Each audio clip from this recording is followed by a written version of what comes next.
近代ユニバーシティ。はい、皆さんこんにちは。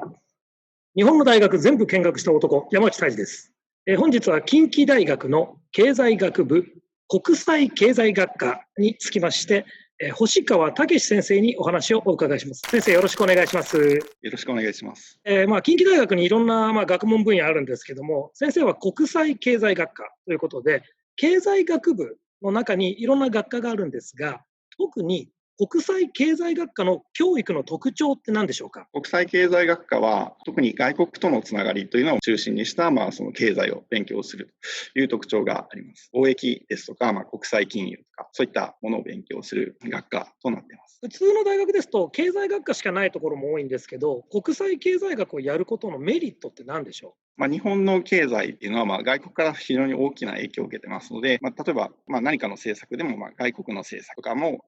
えたり、あと、外国との比較なんかも、行ったりするということを勉強する分野になっております。普通の経済学科と比べて国際経済学科っていうのはやはり留学制度とか英語の勉強なんていうのはたくさんやってる感じなんですかね？その英語もたくさん、普通にやってるんですけども、さらに、国際経済学科の場合は、中国語もみんな全員ですね、1年生から、一度は必ず勉強するという、仕組みになっております。結構高校で英語の得意な受験生だと国際学部が人気なんですけれども、あっちはあっちで良い点はあるとして、ぜひ国際経済学科がいわゆる国際的な学部と比べたときに、うちにはこういう強みがあるぞというものがあればお伺いしたいんですが。経済に関することとか、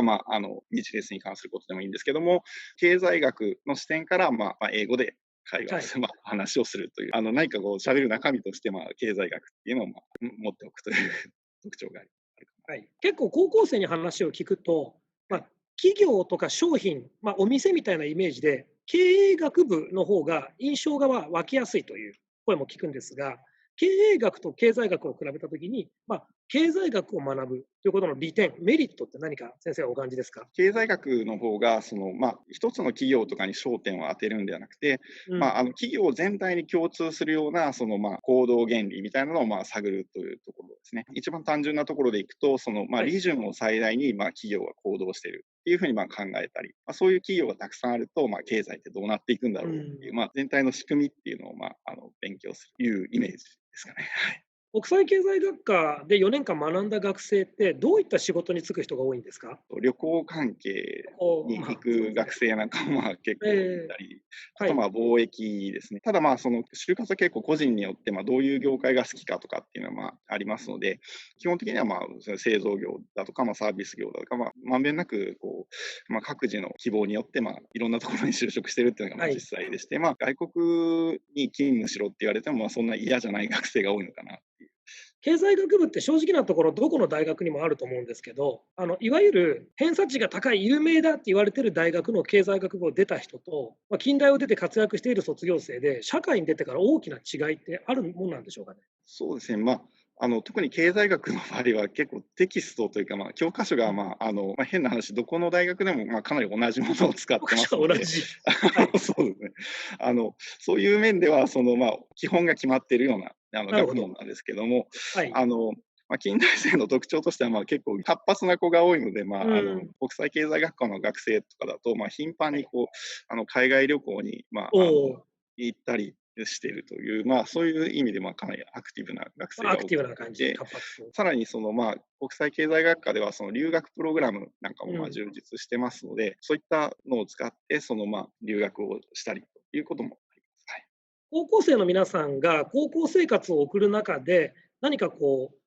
際経済学に関係があるような勉強で高校時代にやっておいてほしいことってありますか？新しく習うので、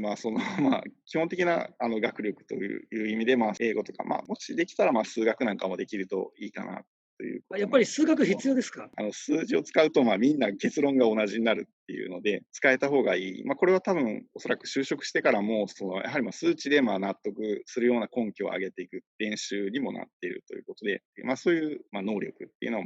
経済学の場合は特に鍛えられる面かなというふうに思いました。はい。星川先生ご自身はどんな高校時代を送って、どうして経済学を自分の専門にしようと思ったんですか？僕自身は、進路を選ぶときに、それほど強い希望があったわけではないので、なんとなくでちょっと選んでしまったので、良くないんですけど、いえいえいえ。ただ、入ってから、経済学っていうのがすごい、面白くて、非常に楽しい分野だったので、そのまま大学教員になろうと思ったという、面白い学問だなと思いました。はい。はい。今は何をご専門に研究されてるんですか？今は国際金融はい。でして、為替相場ですね、円ドうん。ルレートなんかの、うんうん。相場なんかの研究をしています。高校生の段階だと急に為替とか金融って言われても興味が湧かない面もあると思うんですけど、先生のゼミに入られた学生さんっていうのは、どういうところに楽しみとか面白さを見出してるんでしょうね？講義でその為替相場の予想なんかをさせてたうりん。したので、そういうのを勉強したりするうちに、その金融、特に国金融。際金融なんかで、勉強しようかなっていう学生が来てくれたりしてます。先生ご自身がその経済学を自分が研究していたり、学生を教えてる中で、国際経済学って楽しいなって思える瞬間ってどんな時ですか？為替どんな風に動いてるんだろうとか、今後どうなっていくんだろうとか、どういう原理で動いてるんだろうっていうのを、勉強していて面白いなと思ったことですね。経済学の話でもう一つ付け加えると、経済学の場合っていうのは、為替の研究とか株の研究とかしてても、いかにして儲かるかみたいなことはあんまりやらなくて、そういうのはああ。投資機関なんかがすると思うんですけども、例えば日本国民全員を一斉に豊かにするような方法はないかとかですね、あのおお。あの、今こんな世の中ですけど、どうやってみんなを一斉に豊かにする方法があるんでしょう？具体的には。例えばその貿易に関して言うと、貿易。例えば鎖国した場合と貿易した場合だと、基本的に貿易した方がですね、国っていうのは豊かになるんおですね。お。逆に例えば経済学がなかった場合に、貧しくする方法っていうのは、結構あるんですね。例えばええ。貿易をやめて鎖国す貿るとか、易がやめちゃう。独占企業を野放しにするとかですね。豊かな国って基本的にそういうのを取り除いていって、なるほど。現在豊かになっているということなので、経済学が役に立っているっていうイメージはないかもしれないですけども、貧しくしようと思ったら、うんうん。逆にそれをやめていけばすぐ貧しくなるといううん。ことかな。最後にですね、高校生のうちに読んでおくといい経済学の入門書って何かございますか？例えば、漫画で読めるような経済学の本なんかもありまして、ええ。